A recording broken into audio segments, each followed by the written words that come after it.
Selamat datang di channel YouTube Nersisan. Pada video ini saya akan menjelaskan tentang pengantar biostatistik yang mana membedakan antara deskriptif sama inferensial. Selamat menyimak video saya, semoga ilmu yang bermanfaat. Jangan lupa subscribe channel kami Nersisan. Kita akan mulai perkuliahan hari ini tentang pengantar biostatistik, yang mana ini adalah materi kedua dari perkuliahan biostatistik. Nah, untuk biostatistik berasal dari kata statistik yang artinya angka atau data yang diartikan secara singkat. Kemudian untuk pengertian yang lainnya adalah statistik suatu prosedur atau metode pengumpulan data, pengolahan data, dan analisis data, dan penyajian data. Jadi statistik itu hal yang sangat panjang prosesnya, ya yang jelas kita mengumpulkan metode, memastikan metode yang salah akan menyebabkan hasil penyajian data yang juga tidak tepat. Jadi proses ini harus sistematik, jangan sampai memutuskan metode yang kurang tepat, sehingga penyajian datanya pun juga tidak tepat. Oke, kemudian statistik pada penelitian biasanya diartikan sebagai cara ilmiah untuk mendapatkan data dengan tujuan dan kegunaan tertentu. Ya, statistik tidak hanya berlaku untuk penelitian, tapi statistik juga diterapkan pada area manajemen. Ya, area manajemen tujuannya untuk mengumpulkan data, only data, tapi tidak diolah untuk sebagai keilmiahan. Yang biasanya kita bilang ada novelty-nya atau pembaharunya, atau ada hal-hal yang bersifat inovatif. Nah, untuk manajemen biasanya juga menggunakan ilmu statistik untuk mengumpulkan data, mengolah, sampai menyajikan data itu sehingga bisa dijadikan sebagai evaluasi mereka. Nah, statistik adalah bidang ilmu yang mempelajari pengumpulan, pengolahan, peringkasan, dan analisis data, dan ada juga mengartikan bahwa menggambarkan penarikan kesimpulan tentang populasi berdasarkan sampel. Ya, karena kalau penelitian kuantitatif, jika tidak menggunakan statistik, tidak mungkin bisa mendapatkan atau menarik kesimpulan pada penelitian yang dilakukan.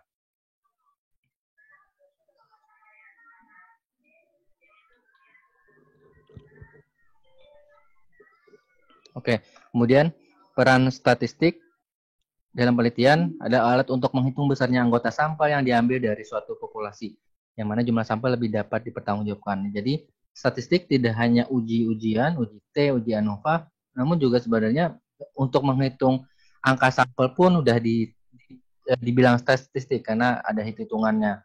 Nah, itu juga di bagian statistik. Namun, yang akan kita pelajari di mata kuliah ini adalah mempertegas tentang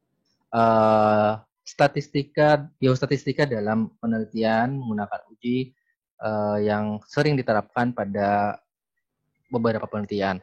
Kemudian alat untuk menguji validitas dan reliabilitas instrumen. Jelas, suatu instrumen wajib melakukan validitas dan reliabilitas, yaitu dengan menggunakan peran statistik, program statistik. Ya, boleh menggunakan SPSS atau program lainnya. Namun yang lebih familiar kita sering digunakan di Indonesia dan lebih banyak bukunya pun yaitu adalah SPSS. Kemudian teknik-teknik untuk menyajikan data sehingga data lebih komunikatif, misal seperti grafik, gambar, diagram, tabel. Ya, nanti kita akan pelajari juga di pertemuan berikutnya alat untuk analisis data seperti menguji hipotesis penelitian yang diajukan. Ini gambaran atau proses alur dari statistika. Yang jelas saya pertegas kembali, suatu penelitian pasti dimulai dengan masalah itu ada di latar belakang, kemudian ada berteori atau teori yang biasanya kita bilang di tinjauan pustaka, baru dari sanalah akan ditentukanlah sampel, kriteria inklusi, kemudian definisi operasional. Nah, peran statistik dimulai dari penentuan sampel, yaitu perlu statistik, ada perhitungannya. Ya, kalau kita rata-rata mahasiswa umumnya tidak menggunakan program, biasanya manual, menghitung pakai tangan pula, pakai kalkulator. Ya, kemudian dari sampel akan dilakukan suatu pengumpulan data. Untuk mengumpulkan data harus ada instrumen. Nah, dalam instrumen yang baik syaratnya adalah dia harus baku atau uji validitas dan reliabilitasnya bagus. Nah, Kalau sudah baku berarti emang sudah dilakukan uji. Ya tetap nama suatu instrumen yang baku pasti melalui uji. Ujinya pasti melalui ini, uji validitas dan reliabilitas instrumen. Nanti akan dibahas oleh dosen yang lain tentang materi ini. Nah, perlu dipahami bahwa dalam uji validitas dan reliabilitas itu sangat penting. Jadi jangan sampai nanti saat majuan sidang ditanya tentang ini tidak terlalu memahami. Karena jika tidak valid atau tidak reliable suatu instrumen, maka penelitiannya pun atau kuesioner yang diterapkan dalam pengumpulan data itu juga akan nanti berdampak bias. Ya. Oke, kemudian dalam pengumpulan data seperti itu, kalau sudah valid, terus lanjut untuk mengumpulkan data dan ke lapangan. Ya, setelah ke lapangan dapatlah data. Yang mana data itu harus diolah sehingga kita sajikan data tersebut dalam bab hasil. Perlu statistik dan menganalisa datanya juga perlu statistik. Kenapa beda menyajikan data sama menganalisa? Ini, menyajikan itu hanya bentuk contoh dalam bentuk gambaran deskriptif seperti seperti min, median, min max. Nah, itu kalau itu menggunakan yang numerik. Tapi kalau yang kategorik berarti persen sama jumlahnya atau n-nya. Nah, itu namanya menjadikan data. Hanya itu saja. Tapi kalau menganalisa data, kalau ada tujuannya di masalahnya ingin mendapatkan analisa suatu hubungan, maka dianalisa oleh data tersebut. Ya, jadi digunakan uji-ujian. Nah, kalau mahasiswa tidak melakukan uji, biasanya hanya sampai sini saja, yaitu kalau kalian menggunakan gambaran sampai sini. Ya, itu sangat simpel. Kelihatannya sangat simpel. Tetapi dalam penelitian biasanya dicari kalau emang hanya gambaran, data itu benar-benar data menggambarkan, tidak hanya permukaan. Masuk permukaan seperti ini. Contoh hubungan gambaran motivasi mahasiswa dalam belajar biostatistik. Nah, kalau gambaran permukaan itu berarti gambaran motivasinya adalah baik, buruk, atau motivasinya rata-ratanya 80. Nah, itu hanya permukaan. Tapi kalau sudah penyajiannya dalam, berarti motivasi itu dilihat per parameter. Parameternya misalnya dilihat eksternal dia, internal dia. Motivasi eksternal dia berapa minnya. Untuk internal dia berapa minnya. Kemudian dilihat lagi per pertanyaan. Jadi ada 3 item yang biasanya disajikan untuk menjadikan data, yaitu data yang umum, yaitu data variabelnya itu, kemudian data parameter, kemudian yang paling akhir adalah data per pertanyaan. Untuk data per pertanyaan juga yang dilihat umumnya yang tinggi dan terendah. Dan untuk rekapitulasinya ada di halaman terakhir, yaitu di lampiran. Nah, beda halnya dengan menganalisa data. Kalau menganalisa data, ini kaitannya dan hubungan antara variabel satu dan variabel kedua. Nah, ini kalau permukaan saja biasanya mencari P saja. Nah, itu umumnya mahasiswa di situ. Padahal sebenarnya tidak hanya itu. Menganalisa data juga ada namanya OR. Kalau ujinya menggunakan Spearman, Pearson, pasti ada namanya R. Tapi kalau menggunakan chi-square ada namanya OR. Nah, itu sebenarnya bermakna juga untuk kita bahas. Ya, nanti kita akan pahami lebih lanjut di saat pertemuan berikutnya. Kemudian baru ada pembahasan bab berikutnya. Ya, ini pembahasan baru kesimpulan. Artinya kesimpulan ini didapatkan dari hasil penyajian datanya kah atau analisa datanya kah. Dan itu juga tidak jauh dari masalah yang ingin kita selesaikan. Oke. Ada yang ditanyakan dari mahasiswa atau dari audiens? Itu Nars, untuk boleh lah Nars, kan untuk yang akan datang itu ketepian uji validitas dan reliabilitas.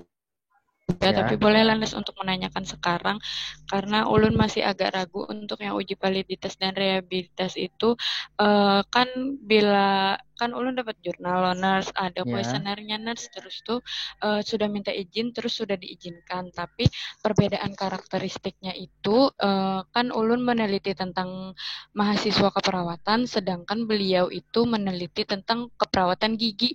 Nah, itu apakah sama karakteristiknya atau beda? Terus tuh yang maksud dari karakteristik sama, terus tuh budaya itu diuji kuesioner validitas yang harus diuji itu bagaimana Nars? Karena ada kemarin tinggi. Karena ada apa? Selesaikan dulu. Karena ada apa? Karena ada itu Nars, katanya kalau kalau misalkan beda karakter harus diuji ulang ya kayak gitu Nars. Ya, baik. Pertanyaan bagus. Jadi kalau terkait hal itu benar. Kalau kamu menggunakan uji yang belum baku, pasti akan uji validitas. Contoh kamu dapat di orang lain tadi. Dan itu walaupun sampelnya sama atau karakteristiknya sama pun sebenarnya tidak bisa langsung dipakai. Karena kita harus uji ulang. Ya tadi, suatu hal yang tidak baku biasanya emang harus diuji validitas kembali karena belum memenuhi syarat sebagai instrumen yang layak. Jadi kenapa sih yang baku itu tidak perlu uji instrumen, uji validitas dan reliabilitas lagi? Karena dia sudah melakukan uji instrumen itu berulang-ulang kali atau dilakukan satu kali tapi banyak rumah sakit atau banyak tempat sehingga dibilang valid dan reliabilitas secara global. Nah itu bilang baku. Nah tapi beda dengan buatan mahasiswa apalagi. Kalau buatan mahasiswa atau buatan orang lain yang ternyata itu baru dibuat dia. Nah dan itu diterapkan di dia sana, kamu mau adopsi, nah itu juga tetap lakukan. Walaupun itu sampelnya sama juga tetap, apalagi beda, yaitu dia ternyata perawat gigi, kamu mau perawat umum, nah itu pasti harus diuji validitas dan reliabilitas. Ya, nah, untuk masalah semuanya, ya kalau buat baru pasti wajib. Kalau ngambil punya orang lain pun juga itu saya sarankan tetap, karena data mereka beda, data sampelnya beda karakteristiknya tadi, seperti itu. Nah, oke, saya lanjut. Kalau ditanyakan silakan sampaikan lagi dari mahasiswa. Ya, terima kasih banyak Nars. Oke. Ruang lingkup statistika matematik dan terapan matematik yang berorientasi pada model dan teknik statistik. Kemudian yang terapan untuk penjelasannya adalah lebih berorientasi kepada pemahaman intuitif antar konsep dan teknik statistik dan penggunaannya di berbagai bidang. Ya kalau statistik matematik umumnya untuk yang perhitungan statistik ya orang-orang BPPS ya, Badan Perhitungan Statistik Negara. Kemudian kalau yang terapan umumnya untuk yang penelitian-penelitian. Oke, untuk metodenya, metode yang umumnya adalah deskriptif dan inferensial. Nah, deskriptif ini mengumpulkan, menyajikan tabel, dan menginformasikan serta menganalisis data. Yang dimaksud menganalisis data ini adalah analisis data yang sederhana, yaitu dalam bentuk mean, median, atau persentase sama persen, atau jumlahnya. Nah, deskriptif karena dia hanya berupa gambaran. Beda kalau inferensial, dia ada kesimpulan data dan mengevaluasi informasi menjadi pengetahuan baru menggunakan uji-uji yang sudah sering dipakai dalam SPSS. Mungkin kita ngarah ke SPSS karena lebih umum dipakai mahasiswa kita. Nah, untuk deskriptif, ini penjelasannya. Jadi, kalau deskriptif, biostatistiknya adalah, atau tujuan penelitiannya, yaitu gambaran pelaksanaan timbang terima menggunakan SBAR, gambaran tingkat pengetahuan. Jadi, itu namanya deskriptif. Nah, ini saya pertegas adalah data disajikan dalam bentuk apa aja. Bisa ada lokasi, mode, mean, median. Ada juga varian, standar deviasi, range, jarak ya. Ukuran bentuk, skewness, kurtosis, dan penyajian tabel dan grafik. Untuk ukuran bentuk, skewness, kurtosis, plot books, itu biasanya untuk memastikan data uji normalitas. Nanti akan dibahas lagi saat uji normalitas ya. Jadi uji normalitas itu tidak hanya untuk menggunakan Kolmogorov sama Sapir-Whorf, tapi juga menggunakan skewness kurtosis, yaitu menggunakan perhitungan namanya.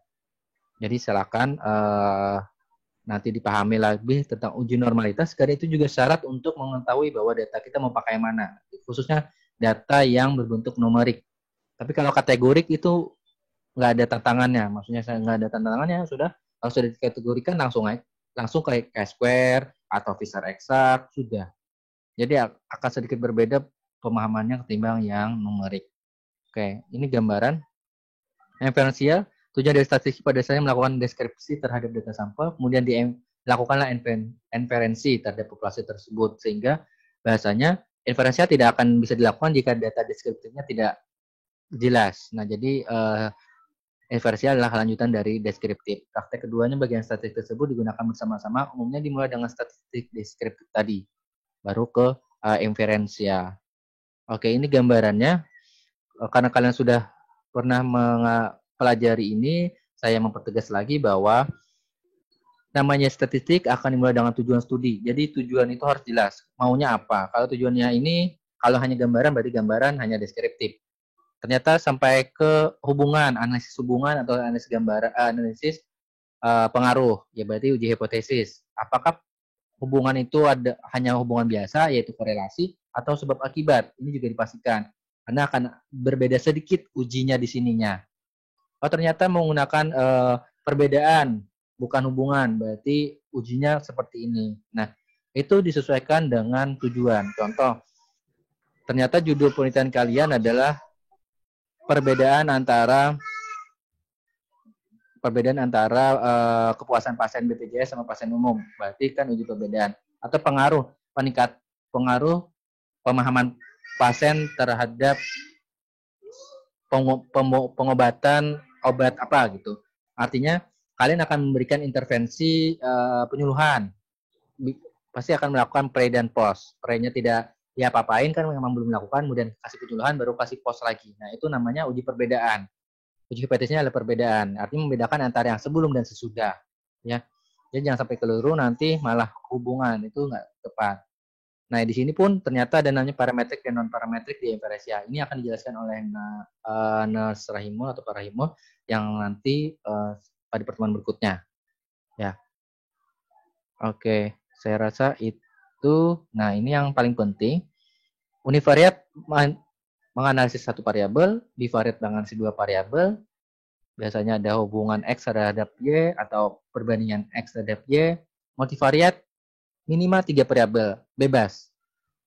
Jadi ada atau minimal variabel bebasnya 2 plus 1 yang variabel utama. Contoh analisis faktor-faktor yang pengaruh penjatuhan dinas atau analisis faktor-faktor yang pengaruh pemahaman pasien terhadap pengobatan dan lain-lain. Nah, ini gambar ujinya, uji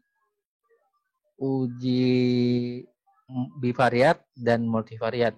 Jadi kalau sini variabel bebasnya, sini variabel tergantungnya ke bawah. Jadi kalau variabel bebasnya rasio, kita lihat dia variabelnya 1 atau lebih. Kalau 1 berarti ini. Kita cek apakah dia variabel tergantung. Oh maaf. Kita lihat dulu variabel tergantungnya, variabel utamanya. Apakah dia 1 atau 2 atau 0. Nah, kalau 0 itu kan variabel tergantung kan biasanya utama. Kapan dia ada 0? Yaitu biasanya pada penelitian pengaruh pemberian obat, pengaruh pemberian edukasi terhadap pemahaman obat. Jadi kan pre-nya dan post pre-nya yaitu tentang pemahaman, intervensinya tentang penyuluhan, postnya juga tentang pemahaman. Jadi variabelnya sama, yaitu variabel pemahaman saja. Nah, itu dibilang sebagai variabel bebas. Jadi satu variabelnya di sini, yaitu biasanya uji T atau uji sampel berpasangan atau tidak berpasangan, ya. Nah, jadi ini yang dilihat. Kemudian kalau ternyata 2 analisa korelasi yang lain, ini kalau lebih menggunakan ini kalau rasio, kalau nominal menggunakan chi-square. Namun kalau penelitian dengan pengaruh biasanya hampir jarang menggunakan chi-square. Ujian pasti mengharapkan uji T atau uji alternatifnya. Seperti itu. Kemudian kalau variabel tergantungnya ada satu variabel rasio, variabel bebas juga rasio, maka korelasi Sperman atau Pearson boleh. Kemudian kalau ternyata ordinal, variabel tergantungnya ordinal, satu variabel, bebasnya juga ordinal, maka di sini ini yang ordinal yang apa ya? Biasanya tuh ordinal yang dari awalnya numerik berubah jadi ordinal. Yang maksudnya begini, yang numerik itu, jadi data numerik itu sangat mudah untuk diolah mau apapun. Beda ketika kalian memutuskan kategorik dari awal, maka data itu sudah berbentuk baik dan buruk. Ketika diinput dalam SPSS, kamu hanya melihat angka jumlahnya. Contoh gini, yang mudah simpel aja, lulus dan tidak lulus OSCE. Ya, lulus berarti di atas 75, di bawah 75 berarti tidak lulus. Nah, kalau menggunakan kategorik di awal, definisi operasionalnya kategorik lulus dan tidak lulus, maka ketika kalian menginput ke dalam SPSS atau dalam program statistik itu dia contoh si Iqbal lulus, berarti nilainya poinnya 2. 2 itu maksudnya coding, codingnya 2. 2 sama dengan lulus, 1 tidak lulus ya. Jadi Iqbal sama dengan 2. Kemudian si Reja sama dengan 2. Ternyata si Nanda tidak lulus, berarti 1. Nah, itu yang dilihat di situ. Beda dengan yang numerik. Kalau numerik dia lihat angkanya. Ternyata angka Iqbal adalah lulus tadi misalnya 80, saya Reja adalah 100, Nanda ternyata 74 dikit. Tapi ketika di rata-ratakan ternyata lulusan mahasiswa yang bertiga itu dihitung-hitung sekitar 80-an, 85 lah. Jadi artinya kalau 85 itu kalau diartikan sebagai pembahasan kira-kira lulus atau tidak?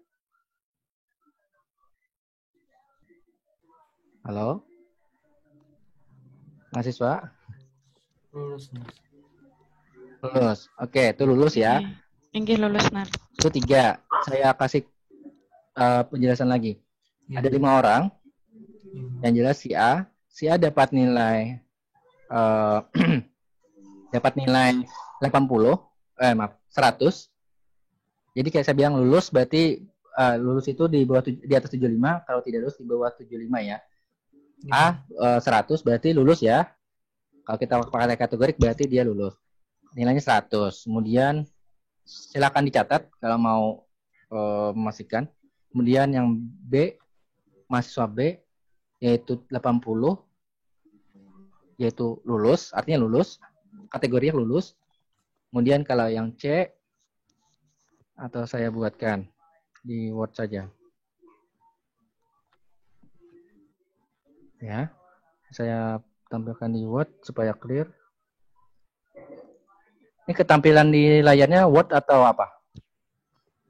Zoom. Kalau ulun masih PPT Nars, mungkin masih loading. Enggak, berarti saya ganti ke saya.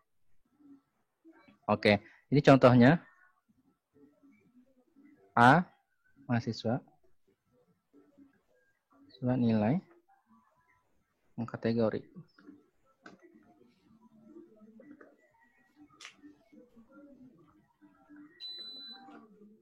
Numerik. A.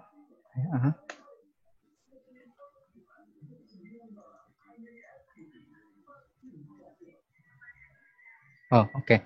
Numeriknya tadi si A 100, ini 80, ini 75, 70 aja. Kemudian ini 85. Ini jangan. Ini 65, ini 74. Oke. Saya tanya, yang nama mahasiswa A lulus atau tidak kategorinya? Lulus. Lulus. L ya. Yes. Yang B? Lulus. Lulus. Oke, yang C? Tidak. Tidak lulus. Yang D? Tidak lulus. Tidak lulus. Yang E? Tidak lulus. Tidak lulus. Jadi jumlah yang tidak lulus adalah 2. Lulus. Tidak lulus. Yang lulus 1. Yang lulus 2. 2 orang. Yang kada lulus 3. 3 orang. Oke. Artinya banyakan mana yang tidak lulus? Yang kada lulus. Oke, kesimpulan jika menggunakan data kategorik maka tidak lulus. Mahasiswa PSIK yang ujian kateter berapa persen? 3 orang tidak lulus. Lulus, yaitu berapa persen? Dari 5 orang? Yaitu 60% ya? 60%. Tidak lulus loh ya. Oke, ini 60%. Kalau dihitung 60% itu kelayakan lulusnya menurut kalian sudah di atas 50% ya. Artinya, mahasiswa. Kalau orang menggambarkan nih, pemahamannya.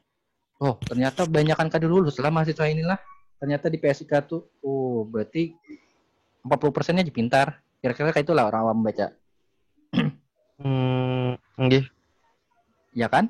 Mahasiswa PSIK yang ujian kateter 3 orang tidak lulus. Karena mereka nggak tahu angkanya. Angkanya apa? Angka ini, angka numerik. Sekarang kita akan bahas angka kesimpulan numerik. 9. Jika menggunakan data numerik, kesimpulannya berapa? Ini kan biasanya rata-rata ya. Rata-rata. Kira-kira berapa rata-rata? Boleh dihitungkan dong? 100 tambah 80 tambah 70 tambah 65 tambah 74 bagi 5. Seharusnya angkanya di atas 70-an. 75-an. 100 100 tambah 80 tambah 70 tambah 65 tambah 74. 5 tambah 74 Bagi 5. bagi 5. 77,8 Mas. Berapa? 77,8. 77,8. 8. Oke. Maka mahasiswa PSIK yang uji kateter mendapatkan nilai rata sebanyak 77,8. Oke, yang artinya apa? 77,8 artinya apa? Artinya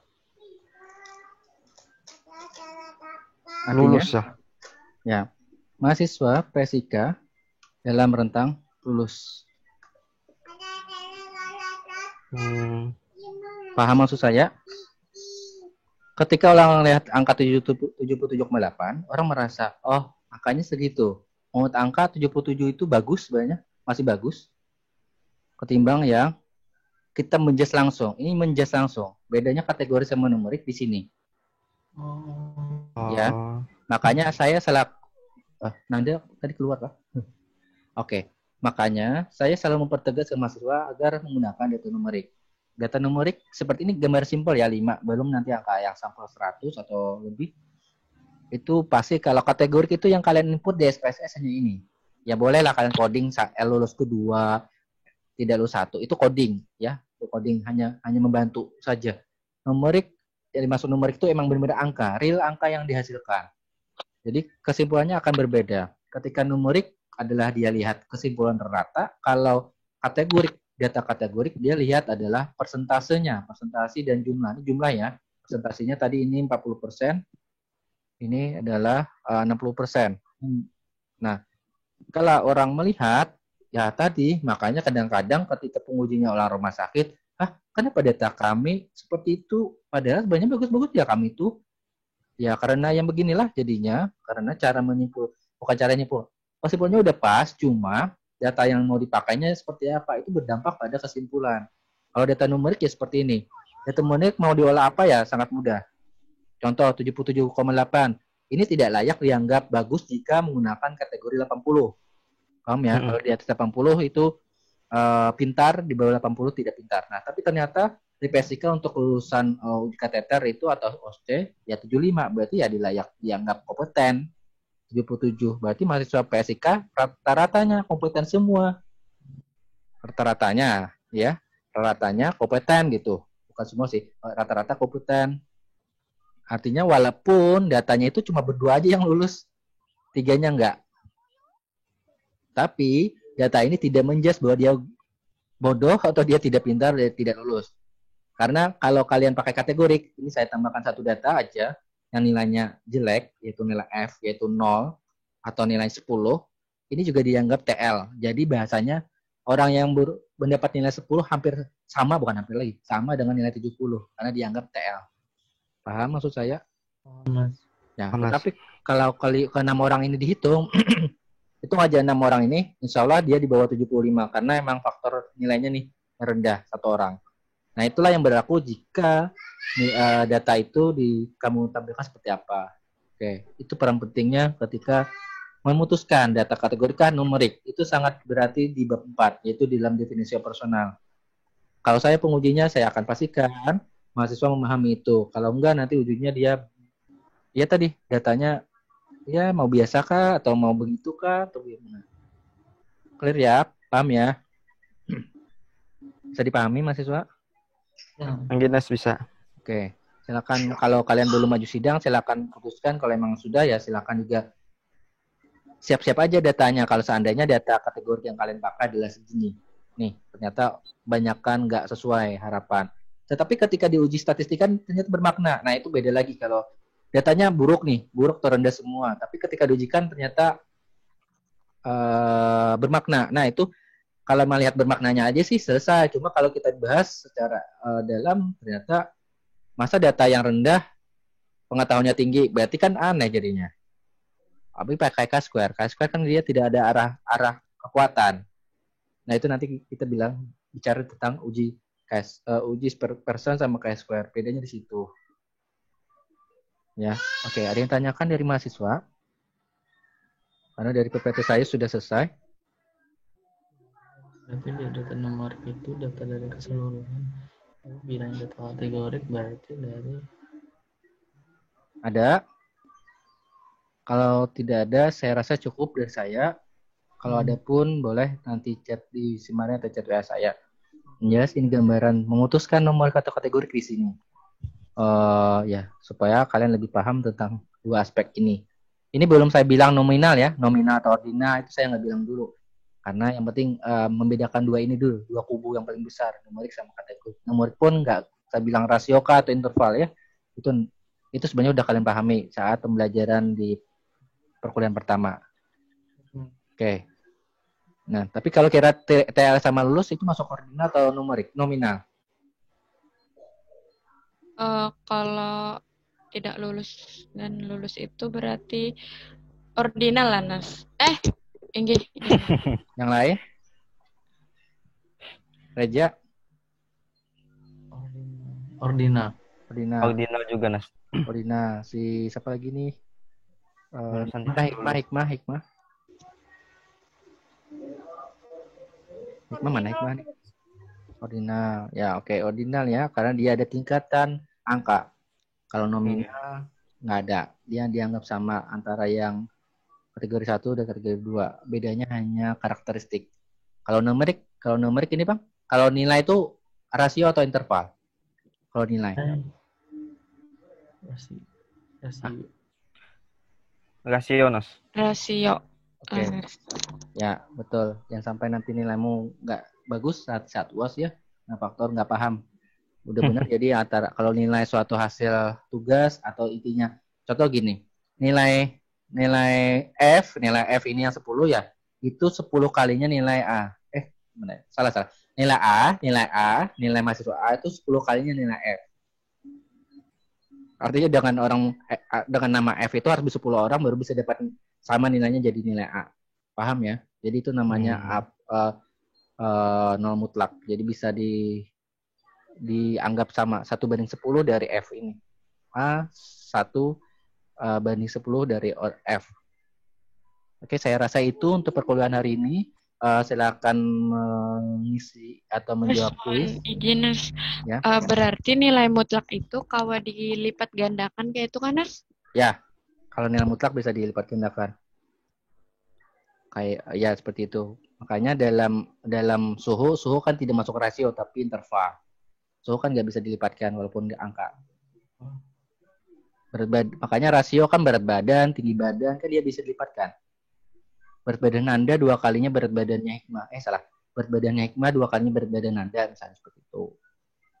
Atau berat badannya Reja setengahnya berat badannya si Iqbal misalnya seperti itu. Itu bisa dibegitukan. Tapi kalau interval tidak bisa. Kalau rasio seperti itu. Main logikanya di sana. Oke. Ada lagi yang tanyakan atau diklarifikasi dari mahasiswa? Insya Allah sudah paham, Nas. Baik, saya akhiri. Semoga nilai kuisnya bagus. Harapan saya karena cuma 3 aja yang saya berikan. Karena ini sangat simpel, cuma 13 slide saja seharusnya. Namun 13 itu sangat penting untuk jadi dasar pemahaman berikutnya. Ya. Oke, saya akhiri. Wabillahi taufiq wal hidayah. Wassalamualaikum warahmatullahi wabarakatuh. Selanjutnya silakan kuis. Waktunya hanya 3 menit ya. Iya, Nas. Oke. Ya, saya